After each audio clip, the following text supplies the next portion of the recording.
All right. So we've got some Vancouver Canucks stuff to dive into today, and this is gonna be interesting because we have a number of things that we can discuss. We already talked about Alvin's commentary on Elias Pettersson and JT Miller. Now we're going to be talking about our favorite Vancouver Russians of yesteryear. No, we're not talking about Nikita Tryamkin. No, we're not talking about Nikita Zadorov. No, we're not talking about Alexander Burmistrov. And no, we're not talking about Sergei Shirokov. We're talking about some of the recent Vancouver Canucks studs that had found their way outside of the Canucks organization. And we're also going to be talking about one that's looking really, really good right now. Okay, we might not get to that second one. Honestly, I feel like this video might be a beefy one because there are a number of things to dive into with one of these players. So we might actually split this video into two. We might make another video later in today's show talking about the other Russian dude. You can kind of read the tea leaves as to what direction we're heading in here. But for now, let's talk about one Russian to open things up here. Take a look at this piece published by Steven Rodgett from earlier today. Is a reunion between Andrei Kuzmenko and the Canucks possible this summer? Now, I love how this article starts out. Rodgett does a pretty good job at being witty here. Yes, we realize we may be traipsing into hear us out territory from the jump here, but hear us out. The Vancouver Canucks are looking to add offense to the lineup. One of the ways they will do so is through the free agency market. And the player with the second most goals in a single season for the Canucks in the past 15 years just happens to be a UFA. So one has to wonder, is a reunion between Kuzmenko and the Canucks a real possibility this summer? Let's look at the details here. Andrei Kuzmenko is coming off a year where he was bouncing around all over the place. Calgary to Philly to LA. He had a really good showing in point production in the latter two teams. Didn't really do too well in Calgary, 15 points in 37 games played. Of course, he had a better season with them last year after he got traded for Elias Lindholm, but Kuzmenko has this weird pattern of doing really well when he makes his first few appearances for a new team. Highlighted by his 74 points in 81 games with the Canucks 2 years ago, his 25 points in 29 games with the Flames last season, and then his 5 points in 7 games with the Flyers and 17 points in 22 games for the Kings, Kuzmenko produces when he is brand new in his system. He had 6 points in 6 playoff games as well for the Kings against the Oilers in the first round, before, of course, they ended up losing. But Kuzmenko is a free agent. He had signed a $5.5 million AAV extension for 2 years, and that contract has not been renewed nor replaced in the LA organization.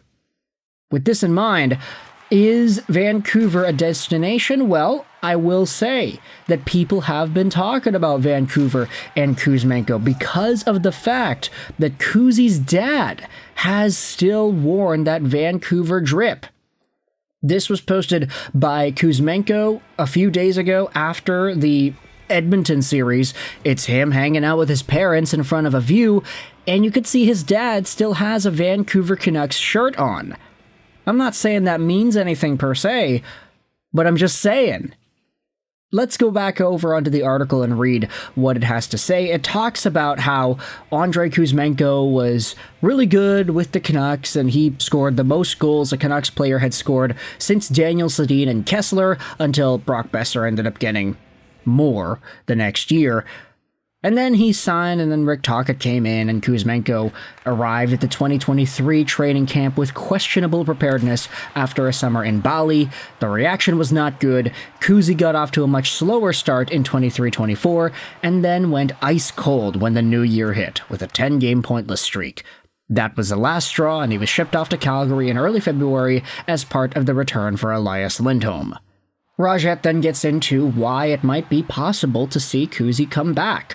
The reasons why the Canucks might consider a second tour of Kuzmenko duty are numerous. First and foremost, Tocchet isn't here anymore, having decided to leave the Canucks for some as-yet undetermined greener pastures. Kuzmenko's inconsistencies in Calgary proved that his up-and-down production wasn't exclusively a result of a clash with Tocchet, but it was also pretty clear right from the jump that Kuzmenko wasn't a Tocchet-type player. If the Canucks were to hire a more offensively dynamic and defensively forgiving coach, it stands to reason that one of the largest issues with Kuzmenko's time in Vancouver would have been removed from the equation.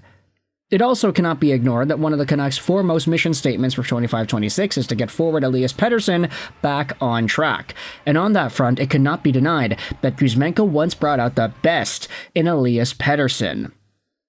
That is a really great point. Tocchet's gone. If the Canucks hire another coach that's similar to a Bruce Boudreau style, who's a lot more free offensively and more willing to give the guys flexibility out there, then who knows what Kuzmenko could do if he's playing alongside of Elias Pettersson again, who once had a 100-point season because he played with Kuzi at one point. This makes a lot of sense. And the article even describes here that the 22-23 campaign saw Pettersson score 39 goals of his own as part of his 102 points. That year saw Pettersson share some 60+% of his even-strength ice time alongside Kuzmenko, and even more power play time.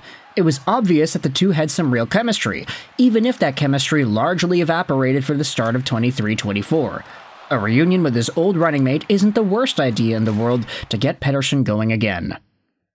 The article then talks about market value and essentially says that Kuzmenko would be coming in to replace the top 6 contributions of Brock Boeser. And I do like that idea because it is very clear from the way things have gone and just reading the tea leaves, it's all about the tea leaves. Looking at the statistics, looking at the numbers, it would be fair to assume that Andrei Kuzmenko signs in 2025's free agency with a cheaper contract than what Brock Boeser is going to get, right? Brock is probably going to get 7 point something by 7 years, or 8 million, 8.2 million, something like that. He was offered 8 million by 5 years in Vancouver. He said no to that. Andrei Kuzmenko is probably going to get a lesser dollar amount than that, and probably lesser term too. I think a lot of teams would be a little bit wary about signing Kuzi to a bigger, bolder, longer-term deal just because of the bouncing around he has done throughout his career thus far. It's not going to be too easy for him to get the same money or term as Brock Boeser is going to get. So Vancouver could be able to buy low on this guy. Honestly, maybe the AAV isn't all too low, maybe it's only 6.5 or something years, but if he signs for 2 years or 3 years, firstly, management would be doing the same thing they did last time. But if they wanted to bring him back to get Pettersson going and they promised him that time with Petey, they'd hire a coach that's a lot more flexible to what they're capable of doing on the ice and who doesn't really try to reprogram the way they see the game, then I do think that this is a great opportunity. Kuzmenko was very productive, and now there's a chance to bring him back. Think about it. Have Kuzmenko, Pettersson, and Höglander on a line, have a coach that's a lot more Bruce Boudreau-like, and let him have at it. Kuzmenko's personality is also way more adjustable and I'd say beneficial to Elias Pettersson, because Kuzi doesn't seem like the JT Miller type. Based off of all his interviews and based off of the vibes that he gives, he's a lot more of a happy-go-lucky, likable, just kind of chill dude that makes some funny comments once in a while. If Elias Pettersson can settle back in and become his 11.6 form because he's more comfortable being with that guy instead of JT Miller, then sign me all the heck up for that. Let me know your thoughts in the comment section below. This is why I said we might have to split this video into 2 parts, because I wanted to actually talk about 2 dudes in this commentary, but we only spent 9 minutes talking about 1. So we're going to have to split this video into 2, but let me know your thoughts in the comment section below about Andrei Kuzmenko and whether or not you think he could come back to Vancouver. His dad is still wearing Canucks gear, folks. Is this possible? Can we see the Antoine Vermette strategy come back to play here? Let me know in the comment section all your opinions. I hope you enjoyed this video. And bye.